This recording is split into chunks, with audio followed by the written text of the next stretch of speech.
And good morning, good afternoon, good evening to some. I really appreciate everybody attending, and we're going to talk about drone forensics. And I'm Lee Reber. I'm the CEO at Oxygen Forensics Inc. And as we go through this slideshow, talking a little bit about some of the issues that law enforcement, public sector, that we're really throughout the world are running into this, and we could talk about some of the things that we have brought forward in doing that, trying to obviously assist law enforcement in going forward. So with that being said, talking a little bit about say oxygen forensics, and just a little bit quick about us in talking. Founded in 2000, really as a mobile PC and a company, been around for a long time, just specifically dealing with mobile devices, not in the network, not the cybersecurity, computer forensic type, but just really have always been laser focused on mobile forensics. Quite a few users all around the globe that I have met with, quite a few this year already all around the world. And have found out in talking to those customers and future customers, really the exciting part at Oxygen, really the innovation that we're bringing forward, as well as really how we go in and bring things to market, the customer side of it.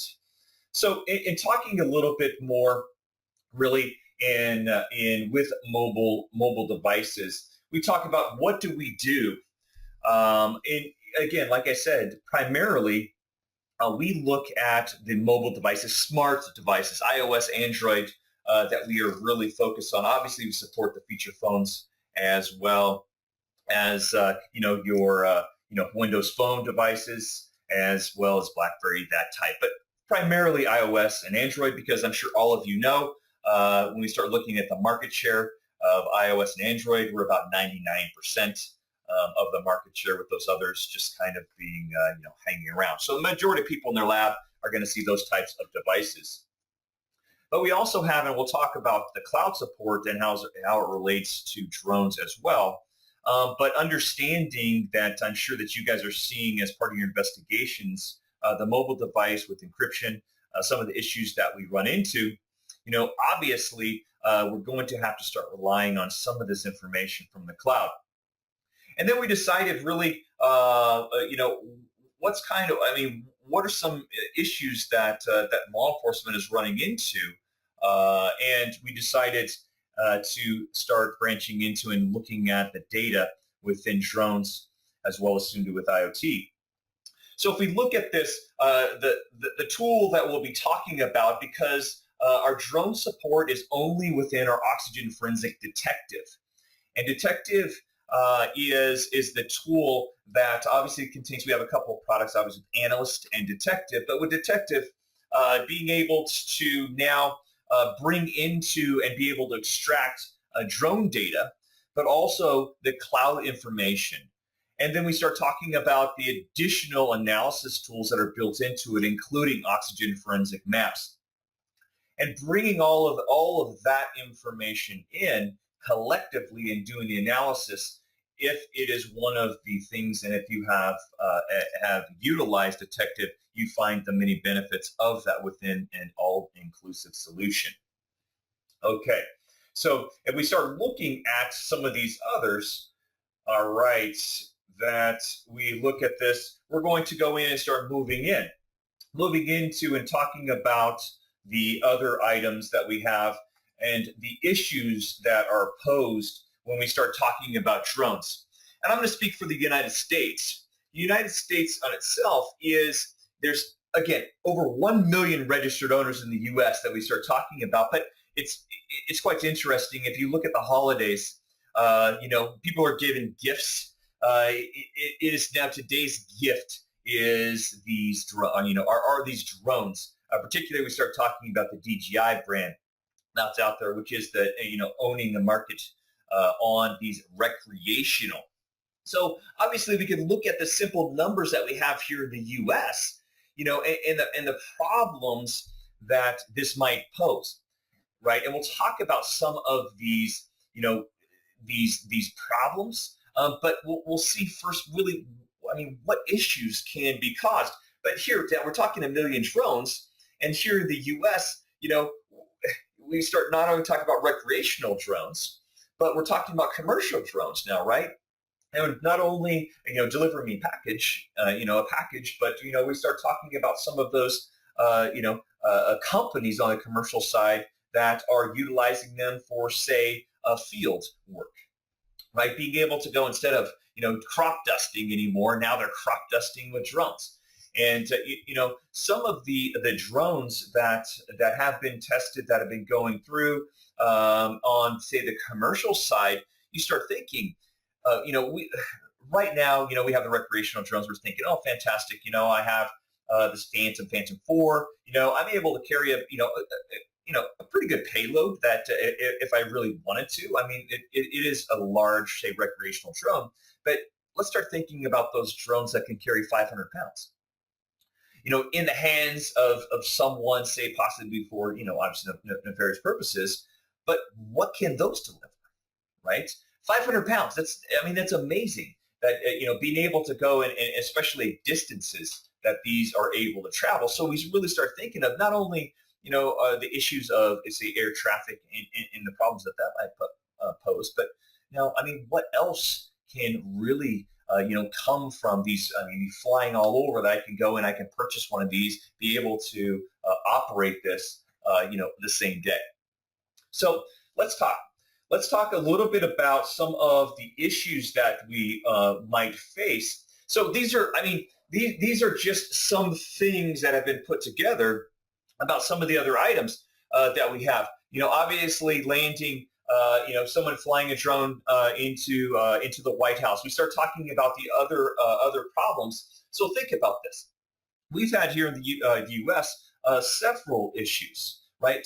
One issue being prisons, right? We have prisons that these recreational drones are being flown over, flown into, dropping off contraband phones, drugs, other items within the prison system. Now we start talking about, say, at the U.S. border.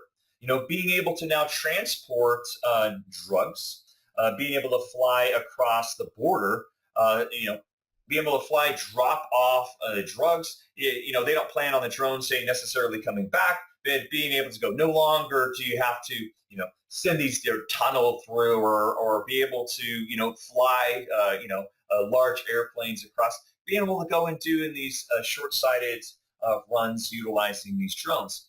But now, that's kind of the big picture. Now we start talking about these people, and there's been a case actually in the U.S. where an individual was selling drugs. So typically they would go and meet at parking lots, do kind of a hand-to-hand, here's your drugs, here's your money, great, gone. Well, actually this group or this individual was now transporting it while sitting at the residence, now transporting that to the location, to now the parking lot, having the drugs, being able to go and transport that, put that within that area, and drop off the drugs, attach the money, and now bring that back. Think of that. Not only is it lazy, right? But no, think of the technology that they're utilizing to now go and deliver the drugs, now pick up the money, and they continue to do that. Eventually they were caught. You start seeing this drone landing in these parking lots. You're wondering what's going on. Someone attaches something. Obviously, that's odd. But you kind of look at this. You're like, hey, we have this kind of mechanism now that people are utilizing, not just to fly, hobbyist recreation, just have a great time flying these drones. It always comes down to someone is going to do something illegal with these. Now, that's kind of delivery of the drugs, that's illegal, right? But now let's start looking at it, because we've actually had terrorist activities, right? Start talking about terrorist activities and the delivery of these, explosive devices, being able to be delivered these. No one is around, being able to send these things 3 miles away, And what do you do now?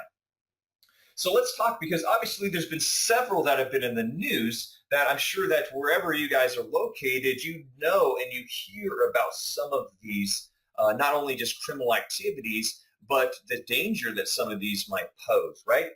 So let's look at some of the things that might, obviously we have, drones. Drones can, obviously be good, right?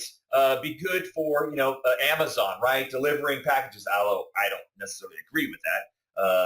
Being able and flying these, dropping these things off, it gets a little bit crazy. But being able to, several countries that I've been in, they use these for surveillance, right? They're able to go in, put a GPS location. They can fly this here, do some surveillance on individuals. Might have a possible bomb, something going on. They could go in, they could take the drone.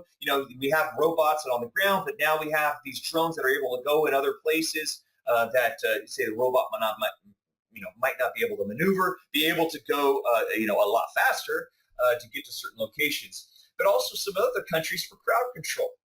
I was in one country that they utilized these at sporting events. Sporting events, the drones are able to, they don't have to have CCTV in these certain areas. They're utilizing drones around all of these events for immediate intel. So it's quite interesting. I'm sure a lot of you guys, if you did watch any of the Olympics, the Winter Olympics, you saw the great display that Intel put together of all of these drones. Quite amazing to be able to coordinate, to be able to use all the computer, the software, be able to roll that around. But now we start looking at really what I've just been talking about. What are the threats? What kind of threats are these pose? And it's really unending, right? Not only just carrying things into prisons, carrying things across border, carrying things into your local parking lots, but we start talking about the bigger picture. These can be purchased for, $300 US, $600 US, and I mean, get a nice big one that can carry things for $1,500 US, right? So we start talking about these package deliveries, terrorism, bombs. Now we start talking about threat to privacy. A lot of the drones have facial recognition. These drones also can be able to go in and target individuals by simply going in on the controller, drawing a block around the individual that you want to follow, and you can now have it follow that individual and be filming that particular individual on there. So, you start thinking about what type of cases that you really might be running into. The low-hanging fruit is, I'm flying too close to the airport, or, pilots seeing drones. That was like the first incidents, right? And then the criminals start getting their mind really kind of working and thinking, wow, what else can I do in my current job that I can utilize this drone for. So that really comes into, all right, what can we do as investigators? And that's really kind of got my mind spinning of, wow, this really could be a benefit to investigators because of these recreational drones. These are landing here, they're crashing, they're delivering, they're finding these, at a crime scene. So really, what could we have done? What is there? What is available for the user? So we start talking about it. Really, where can data be? We do talk about a drone. We have that physical drone, right? We have that. But really, where can some of the data be? If we talk about just some of the easy things, right? The drone. So the drone, we have a couple pieces, right? We have the SD card on that device, which a lot of the other tools, that's what they support. But we also have the internal memory, right? So we have the internal memory of the device, and now we have the external, or the SD card. Then we also start talking about, all right, how about a controller, right? We have the RC controller, right? The radio controller that we have that we can utilize. All right, there's data also stored on that. Some of the controllers that you have, the DJI, but 3 gigs of space that you're able to go in or have information. Now, granted, not a lot of data that you'll be able to find that's going to be, say, stored on that device, but there is data, and data is available. We start talking about the others. How about mobile? The mobile apps. So start just talking about iOS and Android, and we'll talk about GGI. The different types. What are those? That type of information is stored within the mobile app itself, and we'll talk about that a little later because there's a ton of information that's stored within that mobile app that you might not really be thinking. It might not be relevant to you now, but you kind of get the wheels spinning once we start talking about what type of information. And we talk about the cloud because, again, everything kind of has to be hooked up to the cloud. We'll talk about DGI cloud because on the cloud itself, you're going to, and a user can now go boom and back that right up directly from the application, be able to back it right to DGI cloud. All the information that is going to be stored, whether it be logs, images, videos, that type, to be backed up into the cloud itself. And then we start talking about the desktop apps. And again, I'm just going to talk about DJI, but there's a lot of other, or there are some other drones that do also back it up as sync software, right? DJI Assistant. DJI Assistant creates also a backup that you can make off of the device itself that can contain those logs and the black box information. So I mean, really, there's a lot of sources, and you don't want to be kind of just focused, right? Tunnel vision within, I have that drone, right? Where else can it be stored? Because we want to think about what happens if the drone is just completely smashed, right? There's always the availability of chip off to be able to go in and remove, especially if it's destroyed. But I mean, where the cloud? We start looking at the cloud. All right, was there were they using the RC controller? Were they using the RC controller plus the mobile device, the iPad, to control that drone? What other kind of information can be stored?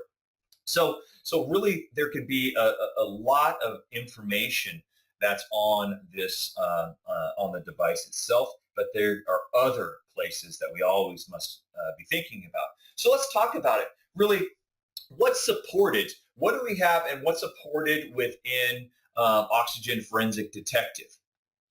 Now, with the DJI devices, as well as some other non-DJI devices, support those, right? The actual being able to attach to the device itself, being able to attach to the SD cards. We also support the mobile apps. Being able to support the mobile apps gives you, say if you didn't have the drone, you have the mobile app, you're now, wow, let's go look for this. Let's go look for the drone because within this mobile app that was parsed out, I have all this information that's given to me. So let's just go find the drone, or maybe the drone has been destroyed, right? You might have some information, which brings again now the cloud storage. Now being able to have it within Oxygen Forensic Detective, how can I go now and extract that information from the cloud itself? Again, extremely important not to get so focused on, all right, here's the drone. And now I have to go in and do the analysis of the data. There's some other places, just like doing a mobile device. Think about, I have the UICC card, I have the mobile device, right? I have cloud storage, I have an SD card. There's many pieces to the puzzle, so to speak. So being able to bring that stuff in to Oxygen Forensic Detective collectively is extremely important. So let's talk about really the different types of storage. What do we support when we start talking about the drone itself? Now, on the drone itself, we start thinking about already the external SD card. Now, whenever you're processing this SD card, make sure that it's a physical collection, not just a standard, say, MTP through the drone. Remove that. You can go in, you can create a physical image of that itself. Because obviously you can get, with the external SD storage, flight logs. And also you're going to get videos. You can get also images that can be stored within this device itself from the camera. So a lot of information from the SD card. But how about internal? What do I do for internal? And we're not talking, obviously the removable SD card, internal. So we look at this, obviously chip off, supported within our tool. If you decide to do, or you're going to remove the chip, be able to read that data, obviously a binary file, you're able to bring that into Detective. We're able to parse that information out of the file system itself. But now we start talking about what we have releasing next week. actually plugging into the USB port itself and obtaining a physical image, a file system of that internal memory, which contains that black box data, which contains those flight logs, the raw data that we can go now and extract within our tool. So not only supporting, obviously, the removal of the chip, but now the actual physical connection via USB to now extract that within Detective and bring that information in. So quite amazing. So if you're not removing and you're not having that type of storage, and I'm going to talk about the differences here shortly, the differences with the extraction and how and really what you have, because there are some differences that you need to be aware of with the extraction of that. But again, quite amazing. So we have that type of data within the drones. Now, what do we talk about when we have with app support? Now, obviously, we support a lot of different types of applications within our tool. But we're going to just focus on with the drone applications. What, with the DJI, with that side, what are we talking about within these types? So if we look at the drone applications that we have, it's quite interesting. With the DJI on the device itself, within that file system, obviously being able to pull that data and have the information within that, now we're getting within iOS and Android user information, right? So we're getting user information that, email addresses that have been utilized, names that have been utilized. Because if I'm going to sign into or I'm going to purchase anything utilizing the DJI or the DJI app, now I have additional information, maybe credit card information, maybe address information that I can now utilize for my case. But now we start looking about some other information that might be in there too, especially if they're using the DJI app. How about a password, username information, that might be token information. How about we start talking about within the application cache information, information that they might have downloaded from DJI Cloud, shared information or videos that they've had in DJI Cloud, collaborated with other people on DJI Cloud, having all the information within the app itself.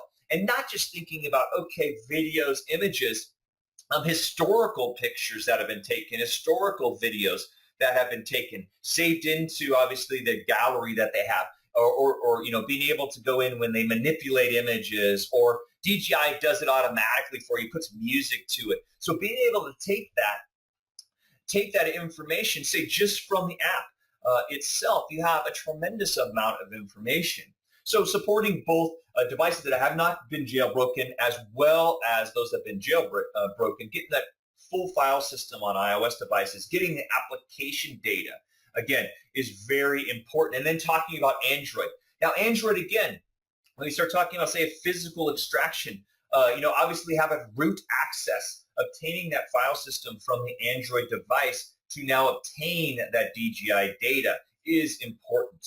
You must have that because the standard, if we start talking about ADB backup or just a standard agent approach, is not going to get you the information that you want with an Android. But what's great, obviously in the latest release that we just had with Oxygen Forensically Detected, adding additional support for 6X Android devices and obtaining that, say advanced ADB, being able to obtain that file system information on a root of the device, obviously a shell root that we have, is now available to be able to extract some of this information for you. Now, let's just look at some of the information I just had talked about. Obviously, with the drone app, what can I have? I mean, what is within the applications themselves? So there's some of the things that I mentioned, account information, right? How important is that to your investigation? Say you don't have the drone, you have the app itself. Being able to have account information for, say, DJI Cloud, being able to have the account information if you have to go back to DJI. We start talking about deleted data.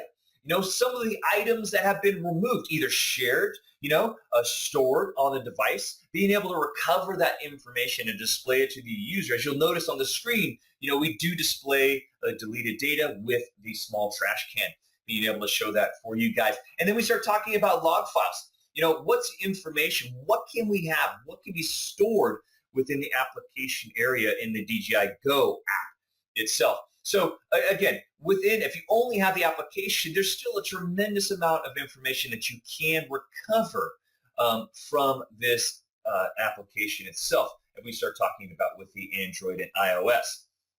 But we start talking about, all right, what happens if the app isn't supported?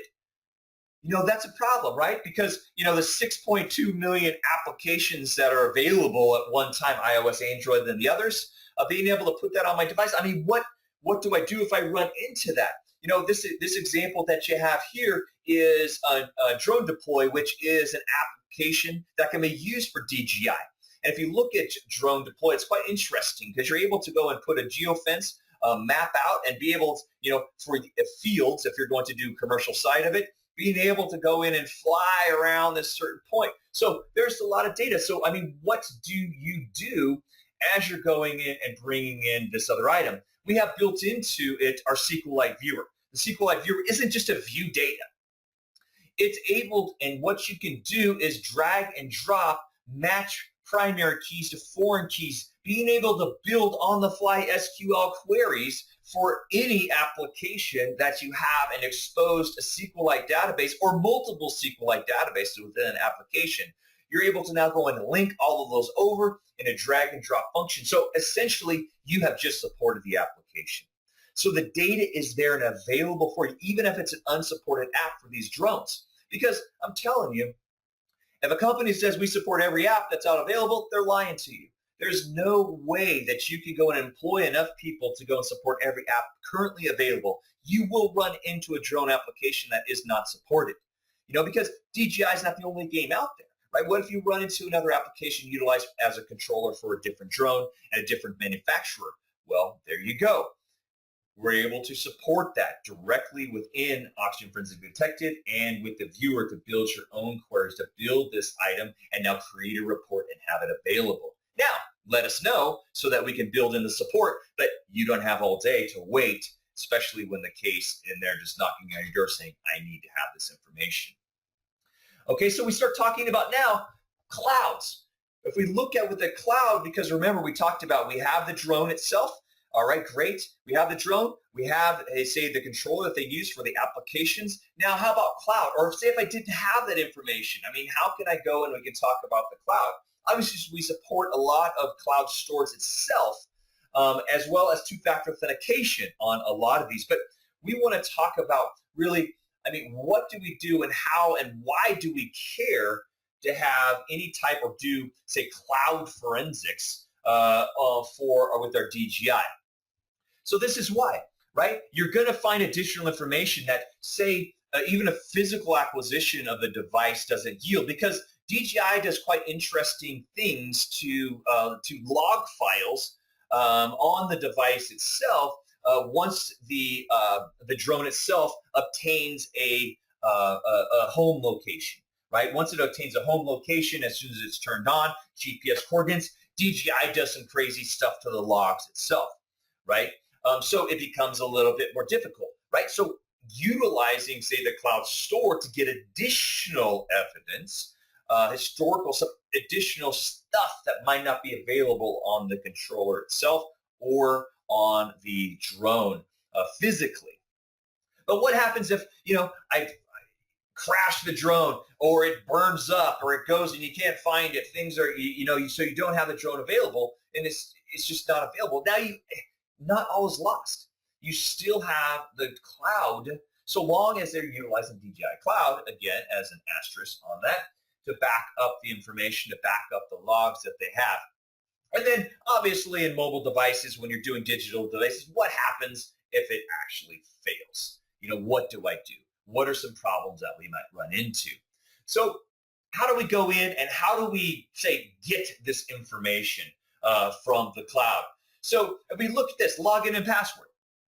So some of this information with the login and the password, being able to obtain that. So even doing research on my own account itself, once I go in and add that information, I'm going to use DJI Cloud through DJI Go. If I use DJI Go, I enter that information, my username and password. that is now exposed. It is now exposed to the software, and I'm able to extract that within the application. I now have the login and password. I can now use our cloud extractor.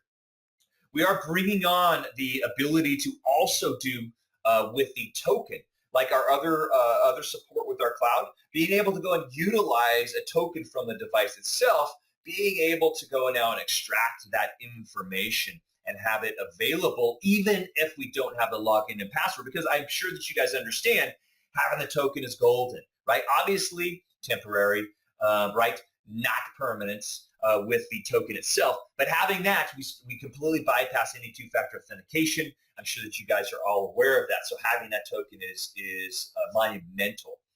Now, if we start talking about it, really, where can we find this? I just talked about it. We can go and we can get it from the mobile app itself. Obviously, during your interview, when you're speaking to the alleged suspect, hey, you have this application, but you know what? A lot of times, especially, they're going to utilize, obviously, you can go if they have the email address that's going to be associated with it, but they have not, say, gone onto DJI Cloud, you don't have a password, they like to use the same passwords, right? We're going to go and pull out all of those passwords from that device itself, being able to go and maybe utilize those for DJI Cloud. Or hey, because they always want to tell us exactly what their passwords are, you might have to work a little bit harder if you don't have that. Some of the things that I just alluded to is talking about the difference between passwords and tokens. And that, again, I'm sure that you are all aware of this, but understand, that having username and password is great to be able to do that. If we start talking about Google, we start talking about other items built into that, you're immediately notified. I mean, a perfect example on the Google account, because of my travels, if you log into a computer that it's, either the token hasn't been stored, or it's not recognizable via IP address somewhere else in the world, you will get a notification on your phone, on your email address, if this is being accessed. Is that okay? So understand that these and the cloud accounts, especially even if two-factor authentication, we don't have that, can be notified. But again, like if we start talking about with tokens themselves, no, there's the notification. You're good to go being able to have that. And that's obviously one of the reasons we're bringing in with a token approach when we start talking about DJI Cloud, being able to now go in and extract that. So if we look at this, especially with our DJI Cloud, being able to access, it's extremely easy through our cloud extractor.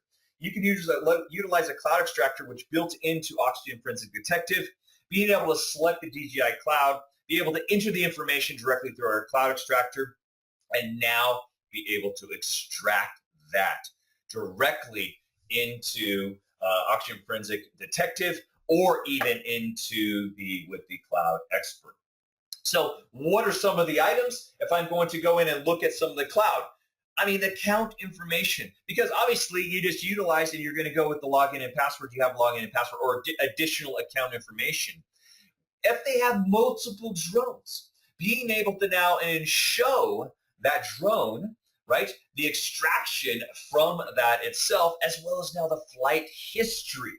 So that's extremely important because, like I mentioned before, and like I'll talk about with the physical extraction, that can be a little sketchy. That can be a little sketchy because of what happens when the drone is either started up, and even when the SD card with the logs that are going on to that itself. So having this information from the cloud, it's not just, okay, it's just going to, not just supplement or it's going to be the same data. This is new information when we start talking about historical flights. So not only just one, but multiple devices that now can be shown within this with a DJI account. So again, very important to be able to and to support this. Now we start talking about logs. Logs, or if we have this with the multiple or with other users, logs themselves hold a tremendous amount of information, right? The logs or the DAT format when we start talking about DJI.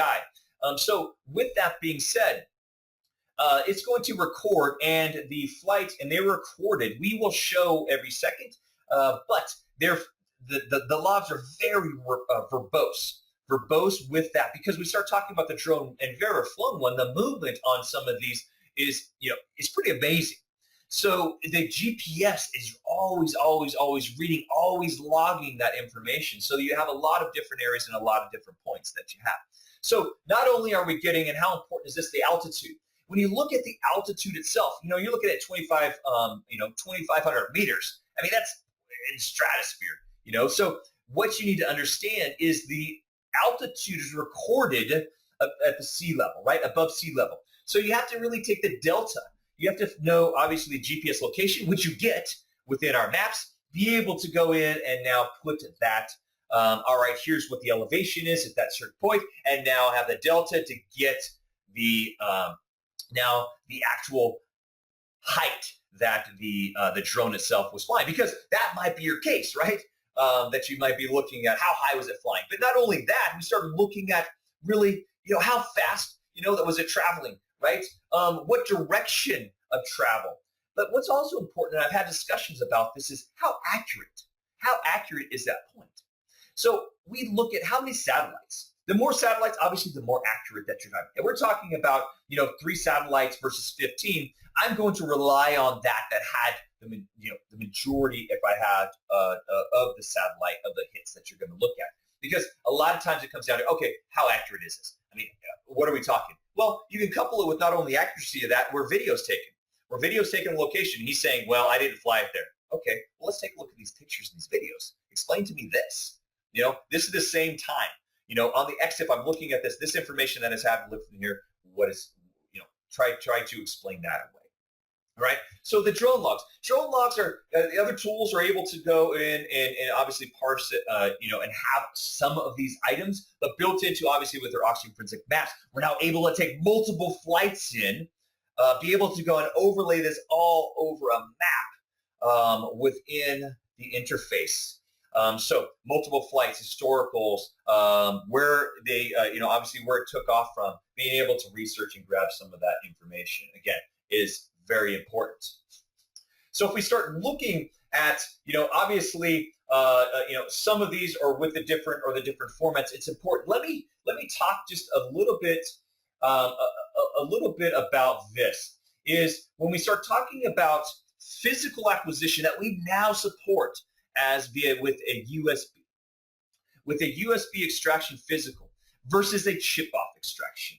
There is a difference, because if we start looking to do a USB extraction, just like a mobile device, I have to turn it on. So what happens on a mobile device? Obviously, on a mobile device, system changes. I have different system changes. With a drone, it's a tad bit different, because if a GPS location is now actualized by the device itself, you have issues, because not necessarily issues, but what's happened is a lot of the previous flights are now stripped, that the headers are stripped, and now finding and getting that information from that itself becomes more difficult, because of obviously the encryption that is on the device itself.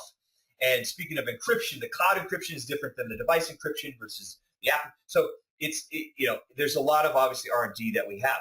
A chip off, being able to go in, and if I remove that itself, being able to go in and dump that itself, you're going to recover. You can get historical. You can get the historical flight and say, because obviously I have not, got a new location upon turning that device on. Now, I have had success in the extraction of always obtaining the previous flight on the physical extraction, whether I turned it on or not. It's still there. It doesn't go and remove that and now give you a new point. I still have that historical flight. But previous to that, say multiple flights, that's, again, if you're doing it via USB or a physical on that, that's just, again, going to let you know, being fully honest with you on that. So we have a few minutes left. I want to kind of show you the interface here before I go, and show you some of the different formats really quickly. And then hopefully you guys all are able to go in and give this a shot. If you do not have Oxygen Forensic Detective, we'd love for you to contact us and get a demo. We'd love to hand those out. So let me move on to this and see and make sure that that we're good to go. If I go in and escape from this, and we should be able to now see it. Okay, perfect. So here is obviously our interface that we have here. I'd love to be able to show you obviously a physical extraction on that. You simply use our extractor, select physical acquisition and DGI, and you're great. You're good to go on that. But I'm just going to talk a little bit about some of these other items right here of physical extraction that I have here of this Spark. I just want to point out a little bit of the file browser itself, which is tremendous because if we start looking at the file browser, you guys will probably immediately notice what type of file system are we talking about. If you simply look here, this kind of spells it out for you, right? User data, and that side of it, right? So now, the logs, so we're going to get log files. There's over, 2,000 files within here. It's, again, tremendous amount of information that you have that is readily available, calibration information, being able to have a lot of the camera information that's set up. But I want to point out, obviously we have here with our black box in the black box area that's listed out over here, right? And listed directly into here, we now have flight logs, right? We now have flight logs that are listed out into this area within on the physical side of it. And that's just a small part of this within, again, our physical side of it. So, what does it particularly look for? Obviously, with the images, it's quite interesting, some of the images, the calibration images.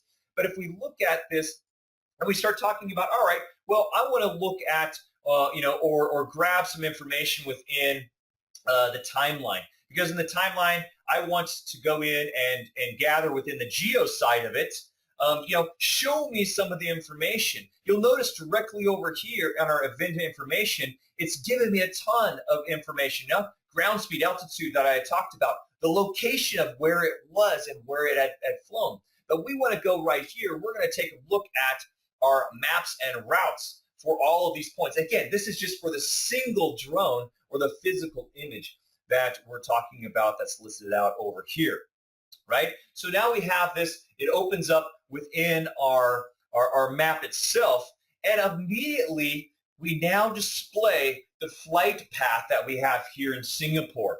Selecting any of these points themselves allows me to see exactly what was occurring at that particular point. Say that you had a crash, something going on that's over here, being able to go in and find not only the dates and times, the exact time that we'd have in there, but being able to go in and see, okay, how fast was it traveling? How many satellites that it was attaching, what direction the direction of travel that I have listed out over here. So again, extremely important. Again, this is just, we wind up looking at the different or grabbing the different flights that you might have. Looking at the additional flights. There's actually 3 flights that are listed out over here that I did. 3 flights that are listed. I took it off. It got a new home location and everything else, right? So I can go and get rid of these, and we can simply look at these other items, right? Now I have this other, and I actually flew this, so I know that of what had occurred. I had the initial point that is listed out over here that I have here with this. The initial point when I'm getting ready to go for this, and it didn't quite calibrate, and now I have it. I have this other point that's listed out in for this physical acquisition for that particular date that I have listed. Again, tremendous amount of information that you're able to go in and show. Same thing if we start looking about our applications. Here's an iOS backup. Here's all the application data that's listed out over here. You're able to now go and have all the application information for this drone. Be able to show a lot of the information, the videos, or any of the other items that you have here. Any cached media, any account information. It's all listed for you. You even deleted data. Be able to parse through that information, right? But what if you had multiple events that you have all this information within one case, right? I have additional flights that are listed here, additional flights that are listed here. The camera itself, being able to go in and actually watch videos. It's great video that we have on here. I won't show it to you in the interest of time. But now at the case level, being able to now formulate a timeline for all of this information, everything that's listed out within our geo for every one of these items. Again, extremely important to be able to collectively analyze a lot of this information all into one area. So it's, being able to take all of the information, all of the data, and putting it on with the drone with respect to being able to show your cloud information within one case, being able to show the physical acquisition from it, being able to show a chip off if you did a chip off, being able to show an SD card, being able to show the mobile applications all within one interface, all within one area. It's going to now go in and paint a better picture of your investigation. Because I'll leave you with this because we're running out of time. You need to understand that as part of your investigations, not to get so laser focused or tunnel vision on simply just the drone. Simply looking at with the drone itself, there are a lot of other types of information that you want to go in and that you need to go in and look for. Cloud, SD card, application, and now collectively analyze that, because you will run into drones. You will have, it will be in a case, whether you're working for the federal government, the state government, a local government, or even if you're working a private side of it, someone bringing this to you for a civil suit. This drone ran into the car, caused an accident that you might have, some sort of civil suit. You need to be prepared to not only just extract an SD card, but look at the applications for cloud, look at the availability of all of that additional data from all these different sources that you might run into. Okay, so what I want to do is, I know that some have asked, because what's quite interesting, we had, I think, almost 400 or 500 registrations. For some reason, only I don't think everyone was even allowed to get on. It has been recorded. It will be on Forensic Focus. You'll be able to review this. If there are any questions that you guys have, we would love to hear from you. And you can go in and obviously, if you're looking for, hey, I really want to try this out.